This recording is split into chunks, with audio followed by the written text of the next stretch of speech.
슬라이드 보이시나요? 네, 오늘 제가 준비한 내용은 어, 차원과 신비라는 내용인데요. 이제 책을 원래는 그 초공간이라는 제목의 책인데 저자는 미치오 카쿠라는 하버드 대학교 물리학과 교수님이 쓴 책인데요. 근데 사실 그 책을 소개하기보다는 이제 이 차원이라는 것에 대해서 이제 어, 한번 이렇게 소개해드리고 뭔가 생각해 볼 거리를 던져주면은 좋지 않을까 해서 한번 가져와 보았습니다.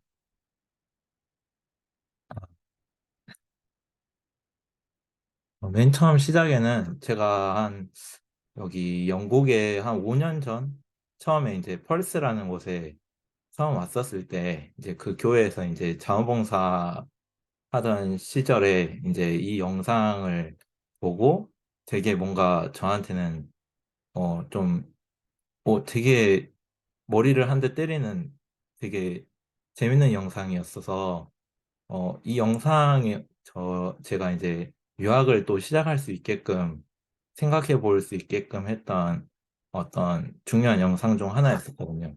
영상이 어떤 영상이냐면 이제 여기 지금 사진에 보이시는 분이 이제 천문학자 칼 세건이시라는 분이시고 저희 되게 유명한 책인 코스모스라는 책을 지으신 이제 미국의 천문학자이신 분이신데요. 이분이 이제 제가 봤던 영상의 제목이 차원의 이해라는 영상이었는데 이제 이분이 차원이 어떤 건지에 대해서 이제 이 영상에서 이제 소개를 해주는 그런 영상이었습니다. 그래서 이 영상을 조금 다 보면은 한 17분짜리 길이라서 여기서 보면 이미 너무 시간이 길어질 것 같아서 그냥 제가 짧게 소개해드리는 식으로 넘어가려고 하는데요. 그래서 좀 어떻게들을 하나 준비해왔는데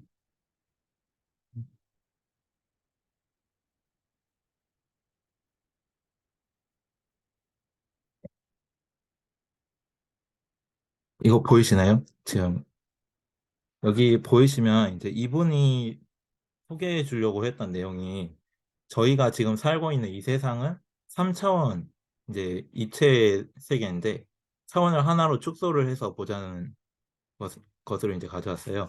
여기 보시면 이제 XY 축에 있는 이 2차원 평면이 있는데 이 평면을 이제 저희라고 생각을 하는 겁니다. 이 세모가 뭐 병호경이고 동그라미가 인식이 이 네모가 이제 저라고 이렇게 생각을 하는 거죠. 그리고 저희는 지금 3차원에서 이 2차원을 내려다보고 있는 존재들입니다. 그래서 이 2차원들이 이 2차원 평면 세계에서 이렇게 자기들끼리 마음대로 이렇게 뛰어노는 그런 세계를 이제 설명을 하는데 이 세계의 특징은 위라는 공간이 이제 위라는 차원이 없다라는 점이죠. 그래서 이 존재들은 사실 실제로 저희 눈에는 이렇게 동그라미, 네모, 세모로 보이지만 실제 이 2차원 평면 속에서 서로 바라보는 자기들의 존재는 사실 이렇지 않고 이렇게 선으로 보일 거라는 사실입니다. 그래서 저희 눈에서는 이게 동그라미, 세모, 네모로 보이지만 사실 이 2차원 평면에 사는 이 동그라미, 세모, 네모라는 존재들은 서로 자신들을 바라볼 때 이 선의 모양으로 바라보게 되어 있습니다. 위라는 차원이 없기 때문에요. 그래서 여기까지가 이제 이 칼 세건이라는 분이 소개해 주려고 했던 내용을 굉장히 엄청 간추려서 소개를 해 드렸는데요.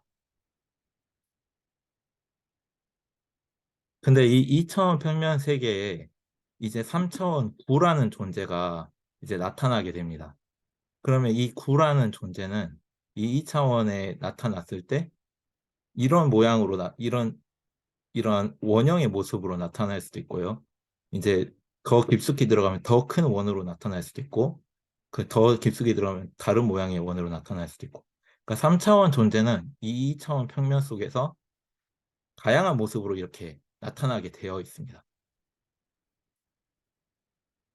그래서 이거를 지금 제가 생각했던 것을 정리를 하자면 2차원 평면 속에 사는 그런 사람들은 1차원 2차원보다 낮은 차원에 있는 세상만을 지각을 할 수 있게 되어 있습니다.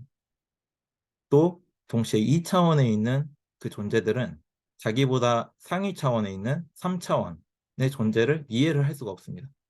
왜냐하면 자기들이 보는 세상은 선에 머물러 있는데, 아까 앞에서 보신 이 그림처럼 이 3차원 존재가 2차원 평면에 나타나면 하나의 존재로 유지되지 않고 계속해서 바뀌거든요.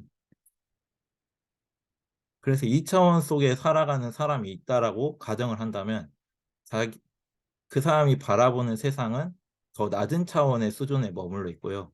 더 위의 차원에 있는 존재는 이해를 할 수가 없는 존재입니다. 그래서 이거를 확장시켜서 생각을 하면 저희는 3차원에 살기 때문에 이제 시간축까지 더하면 4차원이지만 어쨌든 저희가 지금 지각하는 세상은 3차원인데, 이 3차원에 있는 저희는 사실은 2차원의 면을 바라보고 있는 존재들이라는 거죠. 이 앞에 있는 이야기에 따르면. 왜냐하면 저희도 지금 이 컴퓨터 화면을 바라보고 있는데, 이 컴퓨터 화면도 사실 안에서 이제 그걸 어떻게 구성하느냐에 따라서 3차원으로 보이겠지만 실제 이 면의 세계를 저희가 바라보고 있는 거니까요. 그리고 동시에 3차원에 사는 저희의 존재는 이 4차원 이상에 있는 존재에 대해서 이해를 할 수가 없습니다. 물론 4차원 이상의 존재가 있는지 없는지는 저희는 알 수 없지만 저희보다 한 차원 위에 있는 그 차원을 저희는 이해를 할 수가 없게 되어 있습니다. 그래서 여기서 한 네 가지 정도로 제가 이 내용들을 조금 정리를 해 보았는데요. 어, 여기에서 아까 보여드린 것처럼 2차원에 사는 그 세 개의 존재들은 다른 존재들을 온전히 알 수가 없습니다. 세모, 네모, 동그라미들이 있었지만 사실 그 존재들은 자기가 동그라미인지 세모인지 네모인지를 알 수가 없습니다. 왜냐하면 선으로만 보이니까요. 이 자기들이 사는 세계에서는 선의 어떤 길이로만 보이지, 이 사람을 이 존재들이 동그라미, 세모, 네모인지를 온전히 알기 위해서는 더 한 차원 위에 올라가서 3차원으로 위라는 개념에서 바라보았을 때만이 비로소 이게 동그라미였고 세모였고 네모였다는 것을 인지를 할 수 있기 때문입니다. 그래서 이거를 3차원 세계로 대입을 한다고 하면은 저라는 존재는 상대방이 어떤 존재인지 온전히 이해할 수가 없습니다. 반대로 상대방도 저에 대해서 온전히 이해할 수가 없습니다. 그리고 심지어 제 자신조차도 제가 어떤 존재인지, 제가 동그라미인지 세모인지 네모인지를 알 수가 없습니다. 왜냐하면 거울을 본다고 해도 선으로만 보일 테니까요. 그래서 저희가 알 수 있는 것은 어떤 전체가 아니고 부분의 모습만 알 수가 있다. 그래서 여기에 있는 인식이랑 병욱이 형이 있다고 친다면 사실 제가 인식이의 모습이나 병욱이 형의 모습을 보고 있지만 어떤 부분만을 보고 있는 거지, 여기 앞에 계신 분들의 전체를 알 수는 없다라는 것이 이제 여기에서 가르쳐주는 어떤 원리였어서 좀 그런 것들을 배웠던 것 같고요. 그 다음에 두 번째로 아까 앞에서 말씀드린 것처럼 마찬가지로 저희는 저희보다 상위 차원에 있는 그 어떤 존재도 이해할 수가 없습니다. 그리고 심지어 그 존재가 아직은 실존하는지조차도 알 수는 없지만 어쨌든 있다고 가정을 했을 때 저희는 그 존재가 어떤 행동을 하는지 그리고 어떤 뜻을 가지고 있는지를 이해하는 것이 쉽지가 않다라는 것입니다. 그리고 세 번째로 어, 3차원의 세상 그리고 이제 시간축까지 더해지면 이제 4차원에 저희는 살아가고 있다라고 하는데, 그런 저희를 온전히 이해할 수 있는 존재는 저희보다 상위 차원에 있는 존재라는 겁니다. 아까 설명드렸던 것처럼 2차원에 사는 동그라미, 세모, 네모들은 서로 자기를 바라볼 때 선으로만 바라보지 자기가 동그라미인지 세모인지 네모인지 알 수 있는 것은 3차원에서 내려다보았을 때만 그것을 알 수 있으니까요. 그리고 네 번째로는 더 높은 차원에서 더 낮은 차원의 문제가 훨씬 단순해지고 쉬워진다는 사실입니다. 이제 앞에 이제 칼 세건이라는 분이 보여주신 영상에서 보면 이제 그분이 2차원 평면 세계를 보여주면서 얘네들이 이제 어떤 뭐 방이 있다 그러면 이 방에 이제 동그라미가 들어가기도 하고 나가기도 하고 이런 것들을 보여주거든요.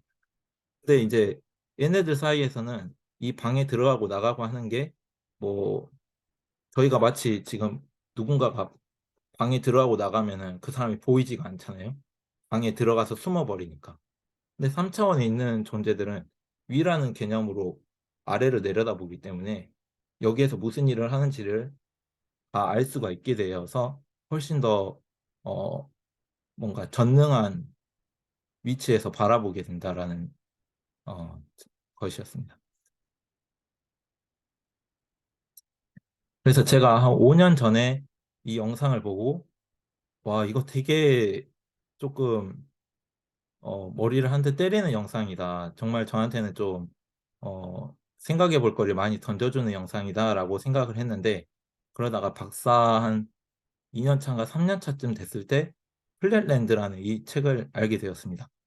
어, 이 책은 그 성직자이시고 그 이 학교의 교장 선생님이신 걸로 아는데 이 에드윗 에버시라는 분이 이때 당시에 어떤 풍자 소설처럼 썼던 책입니다. 그리고 아까 제가 말씀드렸던 그 2차원 평면의 세계를 소설처럼 이렇게 쓰신 어, 작품인데요.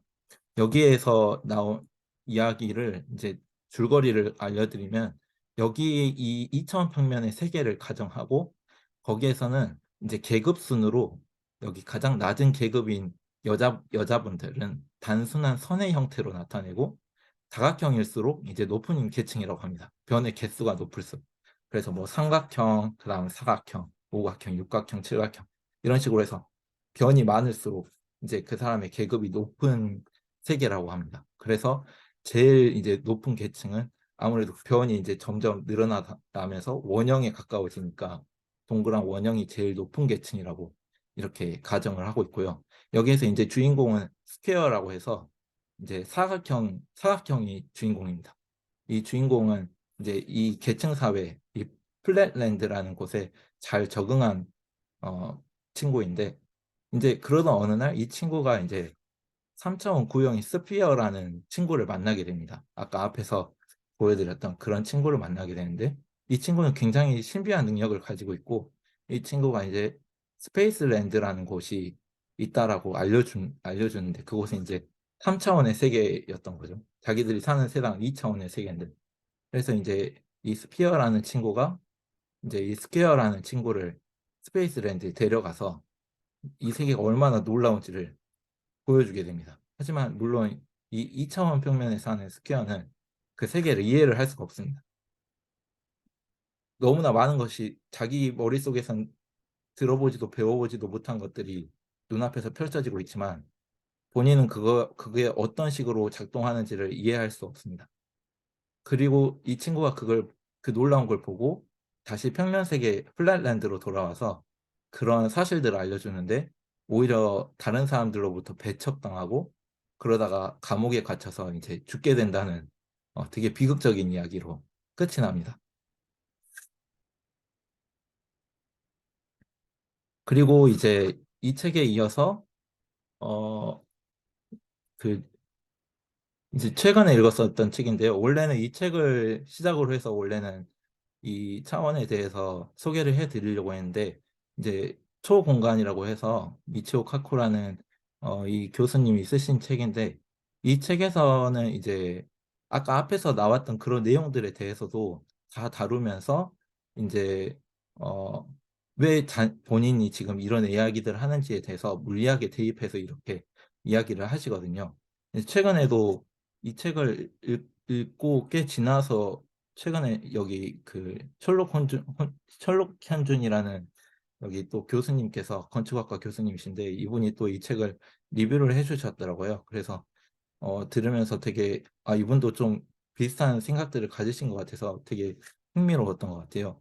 근데 이 교수님이 이 책에서 하고 싶었던 이야기는 어, 지금까지 물리학이 고전역학에서 양자역학까지 이렇게 발전해 오면서 어떤 식으로 이 물리학이 발전해 왔는지를 보면은 어떤 차원을 계속 증가시키면서 그 전에 있었던 힘들을 통합을 해왔다고 이렇게 가르쳐 주었습니다. 그래서 현재 물리학의 가장 큰 난제 중에 하나가 어, 우주에는 총 네 가지의 이 힘이 있는데 전자기력, 중력, 강력, 양력이 이렇게 네 가지 힘들이 있는데 이것들을 하나로 통일시키려는 이론이 지금 가장 이제 핫한 주제로, 왜냐하면 아인슈타인도 이 문제를 해결하려고 마지막 노년을 프린스턴에서 보내다가 결국은 끝내 풀지 못하고 이제 듣게 되었으니까요. 어, 그래서 이제 여기에서 이제 가르쳐 주고 싶었던 이야기들이 예전에 이제 피타고라스 이야기했던 것처럼 그 유클리드 기하학, 저희가 알고 있는 일반적인 이런 기하학이 있는데요.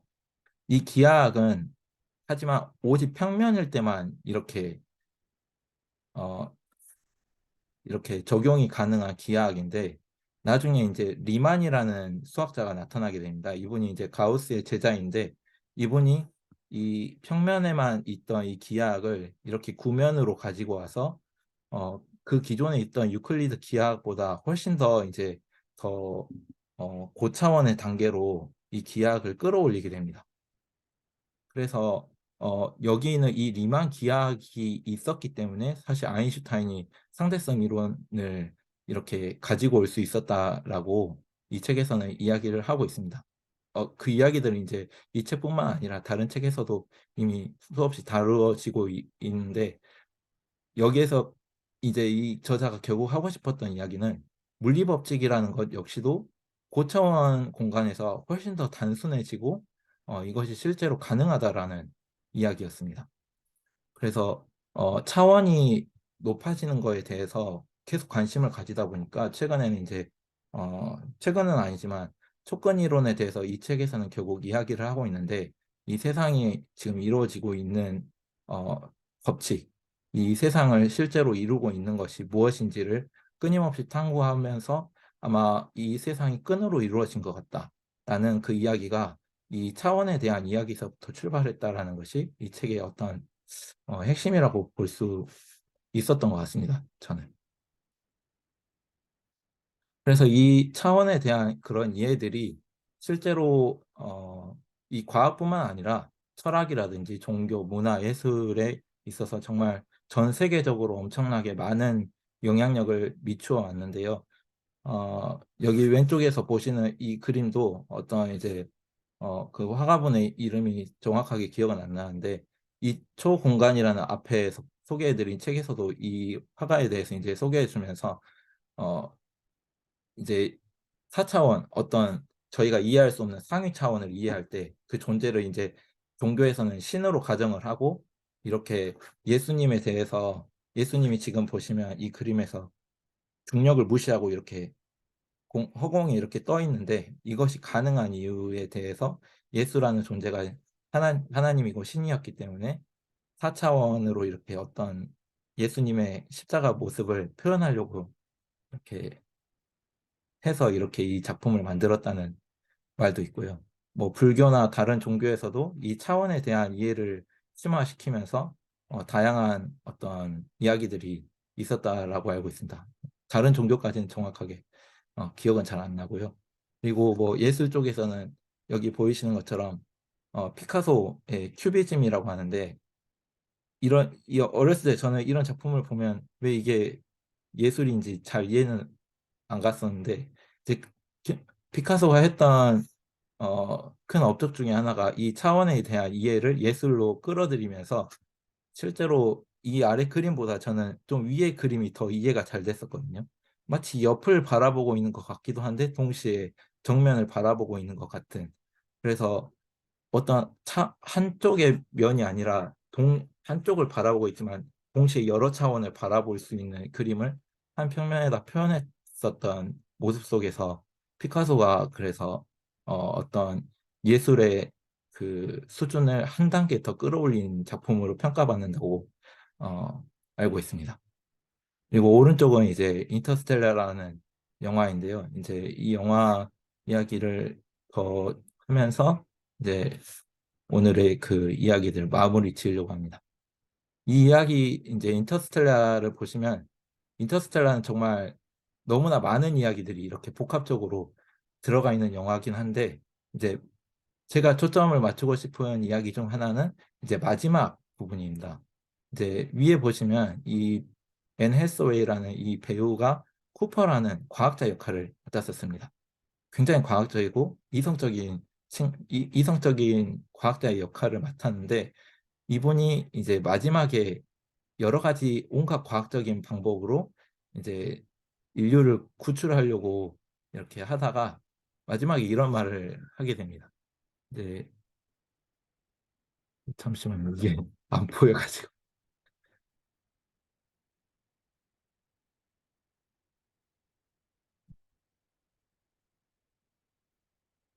이 창으로 보도록 하겠습니다. 제가 가려져가지고요.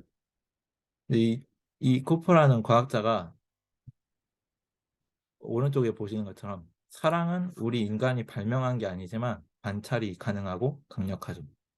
그리고 사랑은 시공간을 초월하는 우리가 알 수 있는 유일한 것이에요. 라는 이런 말을 합니다.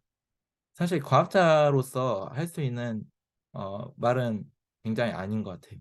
굉장히 감상적일 수도 있고 되게 그냥 주관적인 이야기일 수도 있겠지만 어, 이 과학자의 말 이후에 이제 여기 이제 주인공이 결국은 이 테서렉트라는 그 블랙홀에 들어가서 그 블랙홀 안에 있는 차원의 어떤 더 상위 차원으로 들어가서 마침내 이제 그 과거에 있었던 자기 자신과 자기 딸과 이렇게 시공간을 초월해서 만나게 되거든요. 그러면서 이제 대사에서 브랜드가 옳았어. 머피에 대한 나의 사랑, 그게 열쇠야라는 이제 대사로 이렇게 어, 사랑이 답이었다라고 이렇게 가르쳐 주는데요. 이 사랑이 놀라운 점이 어, 차원이라는 것을 사실 저희는 극복할 수가 없습니다. 저희 앞에서 제가 소개해 드렸던 것처럼 2차원에 있는 존재는 3차원 이상에 있는 존재들을 저희는 뭐 감지할 수도 없고 뭐 만질 수도 없고 하지만 사랑이 있을 때 그것이 연결이 된다. 그 차원을 넘어서 그것이 시간과 공간을 뛰어넘는다. 라는 주제를 던지는 이야기였는데요. 그 차원을 극복하는 힘이 중력과 그리고 사랑만이 그것이 가능하다라고 가르쳐 주는데 저한테는 되게 그게 좀 되게 와닿은 이야기였습니다. 그게 정말 저한테는 진리 같은 이야기로 다가와서 어, 좋았었고 그리고 이것과 이어서 오른쪽에 보시면 아직도 가야 할 길이라는 책이 있는데요. 이 책은 이제 스캇 팩이라는 잘 기억은 안 나는데 아마 의사 선생님이실 거예요.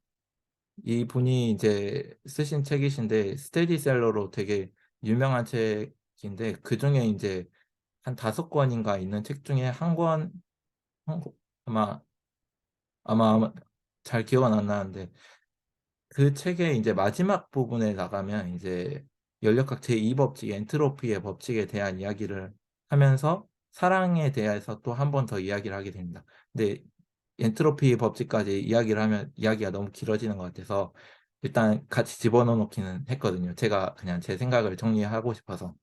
그래서 여기에서 진짜 하고 싶었던 다들 이야기가 세상에 여러 가지 과학이 있고 뭔가 이성적인 어떤 법칙이 있고 한데 그것들을 이겨내는 힘이 무엇이냐고 물어본다면 어떤 과학 법칙이나 이성적인 거 그리고 우리의 힘과 지식과 노력과 그런 것들이 아니라 사랑이라는 것을 여기에서 계속 강조하고 있다는 점이 저는 너무 놀라웠습니다. 그리고 마지막으로 이 슬라이드로 마지막을 마무리 짓고 싶은데요. 어, 고린도전서 13장에 성경에서 보면 사랑장이라고 있습니다. 굉장히 유명한 말씀 중 하나인데요. 그리고 이 말씀이 성경이 거의 저는 핵심 중 하나이지 않을까라고 생각을 합니다.